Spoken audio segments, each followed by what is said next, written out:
الحمدللہ تمام تعریفیں اس ذات کے لیے ہیں جس نے اس دنیا کو عارضی بنایا اور آخرت کو ہمیشہ کے لیے قرار دیا۔ وہ ذات جس نے انسان کو مٹی سے بنایا، اسے شعور دیا، عقل دی اور یہ موقع دیا کہ وہ اپنے اعمال کے ذریعے اپنے انجام کا فیصلہ خود کرے۔ دنیا اور آخرت کے درمیان ایک ایسا رشتہ ہے جسے سمجھ لینا ہی انسان کی کامیابی ہے۔ آج کی اس تقریر میں ہم دنیا کی حقیقت، اس کی فانی حیثیت اور آخرت کی اصل حقیقت پر تفصیل سے بات کریں گے۔ دنیا کی حقیقت۔ دنیا ایک عارضی مقام ہے۔ یہ ایک امتحان گاہ ہے، ایک میدان ہے جہاں انسان کو آزمایا جاتا ہے۔ دنیا میں جو کچھ ہمیں نظر آتا ہے، مال، اولاد، طاقت، شہرت، یہ سب وقتی ہے۔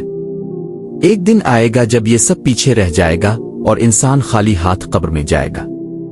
انسان جب دنیا میں آتا ہے تو بالکل خالی ہاتھ آتا ہے، کوئی لباس، کوئی مال و دولت ساتھ نہیں لاتا، اور جب دنیا چھوڑ کر جاتا ہے تو تب بھی سب کچھ چھوڑ کر چلا جاتا ہے، صرف کفن کے 2 کپڑے اس کے ساتھ ہوتے ہیں۔ یہ اس حقیقت کو سمجھانے کے لیے کافی ہے کہ دنیا کا ہر عیش و آرام وقتی ہے۔ دنیا کے دھوکے، دنیا کی رنگینیاں اکثر انسان کو بہکا دیتی ہے۔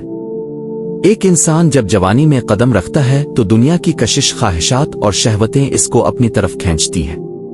مال و دولت کی محبت دل میں جگہ بنا لیتی ہے، شہرت اور طاقت کے پیچھے دوڑ شروع ہو جاتی ہے۔ انسان یہ سمجھنے لگتا ہے کہ یہ سب کچھ ہمیشہ اس کے پاس رہے گا، لیکن حقیقت اس کے برعکس ہے۔ کتنے ہی بادشاہ آئے، کتنے ہی بڑے بڑے سردار دنیا پر حکومت کرتے رہے، لیکن آج ان کی قبریں بھی مٹی میں مل چکی ہیں۔ کتنے ہی مالدار لوگ تھے جن کے خزانوں میں دولت بھری رہتی تھی، لیکن آج وہ سب کچھ زمین میں دفن ہو چکا ہے۔ دنیا کا اصول یہ ہے کہ یہاں کچھ بھی ہمیشہ نہیں رہتا۔ انسان کی فانی زندگی۔ انسان کی زندگی ایک سفر کی مانند ہے، بچپن، جوانی، بڑھاپا اور پھر موت۔ یہ 4 منزلیں ہر انسان کے لیے مقرر ہیں، کوئی شخص ان سے بچ نہیں سکتا۔ بچپن میں انسان بے بس ہوتا ہے، دوسروں کا محتاج ہوتا ہے۔ جوانی میں طاقت آتی ہے، خواہشات بڑھتی ہیں، دنیا کا پیچھا تیز ہو جاتا ہے۔ بڑھاپے میں جسم کمزور ہو جاتا ہے، آنکھوں کی روشنی کم ہو جاتی ہے، بال سفید ہو جاتے ہیں، اور پھر موت آ جاتی ہے جو ہر حال میں یقینی ہے۔ یہی وجہ ہے کہ عقل مند وہ ہے جو اپنی زندگی کو آخرت کی تیاری کے لیے استعمال کرے۔ آخرت کی حقیقت۔ آخرت وہ مقام ہے جو ہمیشہ کے لیے ہے۔ وہاں نہ بڑھاپا ہوگا، نہ موت، نہ بیماری، نہ بھوک، نہ پیاس۔ وہاں انسان کو ہمیشہ کے لیے اس کے اعمال کا بدلہ دیا جائے گا۔ دنیا کے چند سالوں کی زندگی کے بعد ہمیشہ کی زندگی شروع ہوگی۔ یہ چند دنوں کا امتحان ہے جس کے نتیجے میں جنت اور جہنم کا فیصلہ ہوگا۔ قبر کی منزل۔ موت کے بعد سب سے پہلی منزل قبر ہے۔ قبر انسان کے لیے جنت کا باغ بھی بن سکتی ہے اور جہنم کا گڑھا بھی۔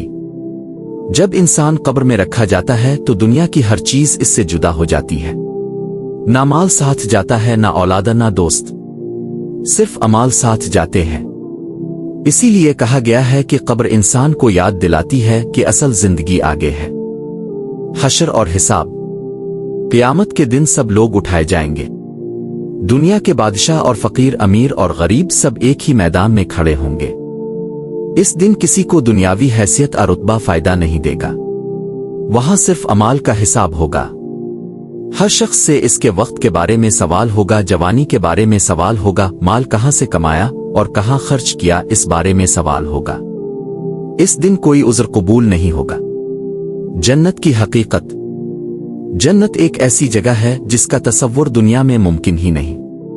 وہاں سکون ہے، خوشی ہے، کبھی ختم نہ ہونے والا لطف ہے۔ وہاں نہ کوئی غم ہوگا، نہ دکھ، نہ تکلیف۔ جنت ان لوگوں کے لیے ہے جو دنیا میں ایمان اور نیک اعمال کے ساتھ زندگی گزارتے ہیں۔ جہنم کی حقیقت۔ جہنم سزا کا مقام ہے جہاں آگ ہوگی، عذاب ہوگا، تکلیف ہوگی۔ یہ ان لوگوں کے لیے ہے جو دنیا کی زندگی میں اللہ کو بھول گئے، گناہوں میں ڈوبے رہے اور آخرت کی تیاری نہیں کی۔ نصیحت اور سبق۔ عقل مند وہ ہے جو دنیا کی فانی حقیقت کو پہچان لے اور اپنی آخرت کی فکر کرے۔ یہ دنیا امتحان ہے، اصل کامیابی آخرت کی کامیابی ہے۔ اگر انسان نے دنیا کی زندگی کو غفلت میں گزار دیا تو وہ آخرت میں پچھتائے گا، لیکن اس وقت پچھتانے کا کوئی فائدہ نہیں ہوگا۔ ہم سب کو چاہیے کہ اپنی زندگی کا مقصد صرف دنیا کی خواہشات نہ بنائیں بلکہ آخرت کی تیاری کریں۔ دنیا کی محبت دل میں رکھنا بری بات نہیں، لیکن اس کو آخرت پر ترجیح دینا اصل نقصان ہے۔ دنیا ایک خواب کی مانند ہے جو جلد ختم ہو جاتا ہے۔ اصل زندگی آخرت کی ہے۔ جو انسان اس حقیقت کو سمجھ لے وہ اپنی زندگی کو بہتر بنا سکتا ہے۔ ہمیں چاہیے کہ اپنی ہر سانس کو آخرت کی تیاری کے لیے استعمال کریں۔ نیک اعمال کریں، دوسروں کا حق نہ ماری، سچائی کو اپنائیں، والدین کی خدمت کریں اور سب سے بڑھ کر اللہ کو یاد رکھیں۔ اللہ ہم سب کو توفیق دے کہ ہم دنیا کی حقیقت کو پہچانیں اور آخرت کی تیاری کریں۔ آمین۔